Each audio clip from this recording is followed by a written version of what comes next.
कितने e rickshaw चलते हैं इस क्षेत्र में भैया कम से कम 2000 से ऊपर हो गए ये। क्षेत्र में? 2000, उसमें एक महिला आप? हाँ, महिला सिर्फ मैं हूँ। कभी चालान भी हुआ है? नहीं भाई ने बोला तो है, जैसे ये राम झूला पे मतलब सवारी उतारने में बिठाने में आज तक मैंने कभी चालान नहीं भरा है, न तो कभी किया है।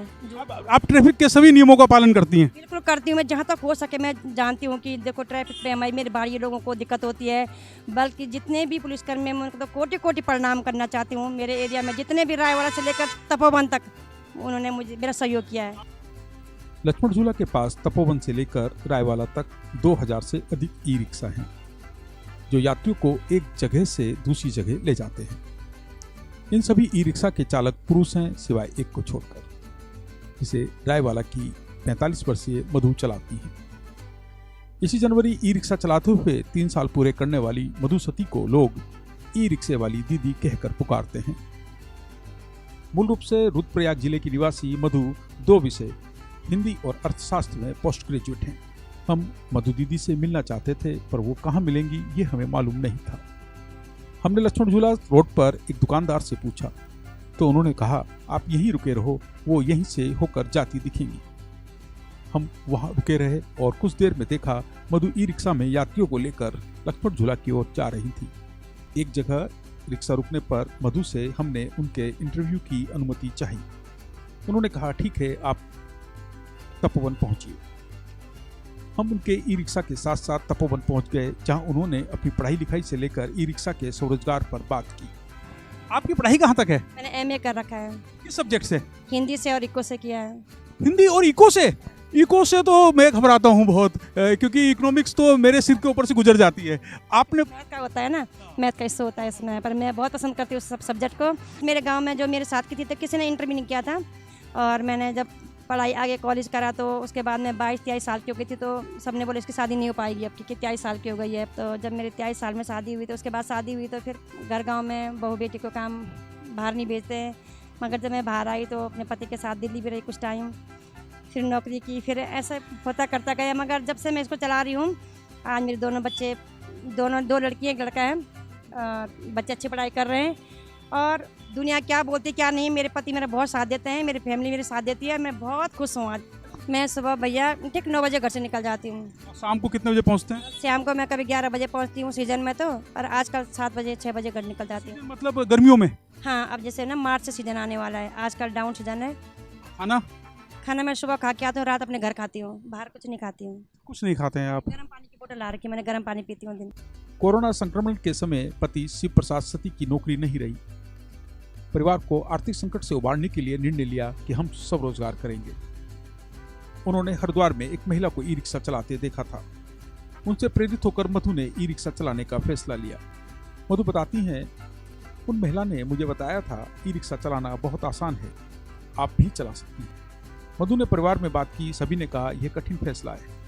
ऋषिकेश से लेकर हरिद्वार तक सभी सार्वजनिक वाहन पुरुष चलाते हैं। आप उनमें अकेली महिला होंगी, आप कुछ और कार्य कर सकती हैं। पर मैंने दृढ़ फैसला कर लिया था कि ई रिक्शा चलाऊंगी। फिर पति ने भी हौसला बढ़ाया और सहयोग किया। मधु रायवाला से लेकर तपोवन, ऋषिकेश शहर, एयरपोर्ट तक ई रिक्शा से यात्रियों को पहुंचाती थी। कभी कभी उनका ई रिक्शा पूरे दिन के लिए बुक हो जाता है। सुबह 9 बजे से ई रिक्शा सड़क पर आ जाता है और कभी कभी रात के 11 बजे भी बच जाते हैं। आपने हिंदी से एमए किया, इकोनॉमिक्स में आपने एमए किया, उसके बाद आपने एकदम ये चेंज किया। आप तो टीचर भी हो सकते थे, आप कुछ और जॉब कर सकते थे, क्यों चुना ये जॉब? ये जॉब भाई बच्चे छोटे थे और मैंने प्राइवेट स्कूल में भी काम करा, मगर 1500 में बच्चे नहीं पढ़े। 1500 देते हैं या 1500, 2000 से ऊपर ज़्यादा देते नहीं हैं। तो फिर मैंने सोचा कि जब मैंने ये ई रिक्शा रोड पर चलते हुए देखे तो मैं एक दिन हरिद्वार गई, तो मैंने वहाँ एक महिला चला रही थी कहीं गली के अंदर। मैंने उससे पूछा तो उसने बोला दीदी ईजी होता है, आप भी चला सकते हो। फिर मेरे दिमाग में ये भीग गया कि मैं यदि इस काम को करूँ, ये हटके काम है तो कैसा रहेगा। तो फिर मैंने कदम उठाया और मैंने सोचा मैं इसको चलाऊँगी। दिमाग में ये सोच दिया कि मैंने चलाना है तो चलाना है। और लोगों ने, बहुत सारों ने बोला कि ये मतलब रोड का काम है, ये सो है, मगर बट ये कुछ नहीं है, बहुत सुंदर काम है। कोई सब भाई लोग सहयोग करते हैं। 12 बजे जाती हूँ कभी कभी ऋषिकेश से घर, और लेकिन मुझे आज तक किसी ने मतलब कुछ शब्द भी नहीं बोला है, और सब सम्मान करते हैं। हमारी धार्मिक नगरी है ये, हमारी देव नगरी है ये, मैं इसको कोटि कोटि प्रणाम करती हूँ। उस दिन की मधु, जिस दिन ई रिक्शा नहीं पकड़ा था, आज की मधु में कितना अंतर है? भाई 99 परसेंटेज आज फ़र्क है कि मतलब उस टाइम में रोड पे चलना, देखो गाड़ी चलाना कोई बहुत बड़ी बात नहीं है, पर लेकिन रोड पे पब्लिक के साथ चलना बहुत कठिन है। लोग आपकी तारीफ करते हैं? बहुत प्यार करते हैं। वाह। अच्छा जी, रायवाला से ऋषिकेश तपोवन तक आप रिक्शा चलाते हैं? हाँ जी। लगभग अगर मैं आय की बात करूं तो आप कितनी आय हो जाती है? लगभग भाई एक गाड़ी घोड़ा है, ऐसा है कि जैसे सीजन में ना 700-800 होता था, और आजकल कभी 300 कभी 400 होता है। आप और लोगों को क्या मैसेज देना चाहते हैं? देखो पिछले साल जब यहाँ 14 बीघा में ये महिला दिवस आता है, उस दिन भी जब वहाँ प्रोग्राम था तो सब विधायकों को बुलाया था। मैंने वहाँ भी यही बात रखी थी, आज भी यही रखती हूँ। मैं हर महिला को यही प्रेरणा देना चाहती हूँ कि काम करे, काम छोटा हो चाहे बड़ा हो, काम काम होता है और काम को कभी छोटा मत समझिए। मधु जब ई रिक्शा खरीदने के लिए शोरूम पर पहुंची तो वहां पूछा गया रिक्शा कौन चलाएगा। मधु ने कहा मैं चलाऊंगी। तो शोरूम के अधिकारी चौंक गए। उन्होंने कहा यहाँ तो महिलाएं ई रिक्शा नहीं चला रही हैं, क्या आप ऐसा कर पाएंगी? मधु ने जवाब दिया क्यों नहीं, मैं चला सकती हूँ। उनका कहना था ई रिक्शा की डाउन पेमेंट ज़्यादा होगी, क्या आप जमा कर पाएंगी? मधु ने उनसे कहा क्या आप डाउन पेमेंट कम कर सकते हैं, मैं पूरा पैसा चुका दूंगी। मधु के अनुरोध पर उन्होंने कहा आप किस्तें धीरे धीरे चुका दीजिए। आज जब भी वो मुझे लगातार 3 साल से रिक्शा चलाते हुए देखते हैं तो खुश होते हैं। मधु बताती हैं इससे पहले मैं स्कूटी साइकिल चलाती थी, पहले कभी ई रिक्शा नहीं चलाया था। आपने इसकी सभी किस्तें उतार दी? नहीं अभी तो है भाई, यहाँ चल रहा है, कोई दिक्कत नहीं इसमें। भाई साहब क्या कहते हैं? जब आपने शुरू में भाई साहब से कहा कि मुझे तो ई रिक्शा चलाना है तो भाई साहब ने क्या कहा आपसे? उन्होंने मुझे बोला कि ये काम हटके है, आप लेट जाओ, ये आप नहीं कर पाओगी। अब मैंने कहा यदि मैं कोशिश करूँ तो, मैंने कहा कोशिश करने के बाद कभी हार नहीं होती, मैं करना चाहती हूँ। तो उन्होंने बोला कि देखो आप पढ़ी लिखी हो, आप और काम भी कर सकती हो। उन्होंने बोला है ये कि देखो क्या हुआ, एक जगह नहीं कुछ दूसरी जगह ट्राई कर लो आप। मैंने कहा मुझे ये काम करना है तो करना है, मेरे दिमाग में मैंने कहा सोच ली मैंने।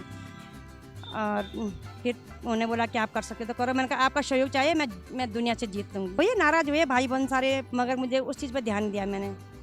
और आज पति का बहुत सहयोग है, बच्चों का सहयोग है, आज सब इस चीज़ को भूल भी चुके हैं और सब लाइक करते हैं। मैं सबसे प्यार करती हूँ और सब मुझे प्यार करते हैं। मधु दीदी की जेब में जब एक पैसा नहीं था, जब मधु दीदी ई रिक्शा खरीदने गई थी, आज मधु दीदी के पास पैसा है, सम्मान है, शोहरत है।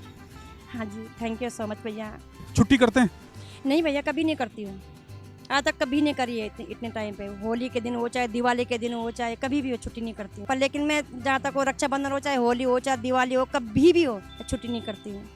वाह दीदी, ये तो अच्छी बात है। अच्छा, जब रास्ते में कभी दिक्कतें आ जाती हैं, कभी टायर में पंक्चर हो जाना होता है या कुछ और चीज़ें हैं, तो कैसे करते हो दीदी मैनेज? अब देखो भाई, अब तो बहुत लंबा टाइम हो गया, मैं खुद चेंज करती हूँ। सीखा है आपने?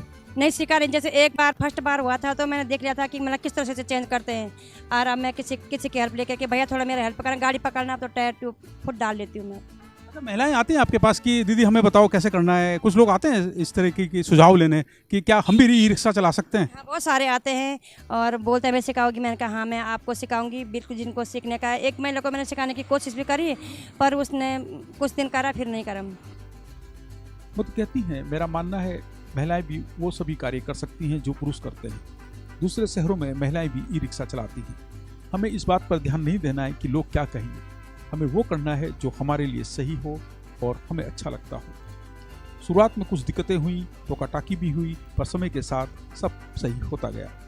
आज लोग मुझ पर गर्व करते हैं, मेरा सम्मान करते हैं, वो कहते हैं आपसे मिलकर खुशी हुई। और मैं चाहती हूँ कि जैसे बूढ़े बुजुर्ग है ना, उनको तो मैं ये चाहती हूँ कि प्रभु मुझे एक टाइम ऐसा दे कि आप लोग आए और उनकी सेवा करना चाहती हूँ मैं, कि मेरे बच्चे काम करें। और ऐसा वक्त आए कि मैं कुछ समय के लिए सेवा देना चाहती हूँ। और कभी कभी क्या होता है कि जैसे बुजुर्ग होते हैं, बोलते बेटा यहाँ से वहाँ छोड़ दो। आज एक महिला है दिल्ली से आती है, वो इस्कॉन में आती है वो, तो मैंने उसको अपने माँ का दर्जा दे रखा है।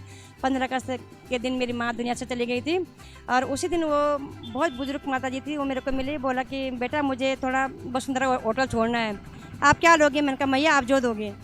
तो आज वो मेरे को बेटी मानते हैं और मुझे बहुत प्रेम करते हैं। उनकी बेटी नहीं है, मुझे बेटी मानते हैं वो। और इतने सारे मतलब कई सारे ऐसे होते हैं कि जैसे बुजुर्ग होते हैं कि बेटा वहाँ से वहाँ छोड़ दे, मैं उनसे पैसा लेना उचित नहीं समझती हूँ। ठीक है दीदी, हमसे बात करने के लिए बहुत बहुत धन्यवाद आपका। थैंक यू सो मच भैया।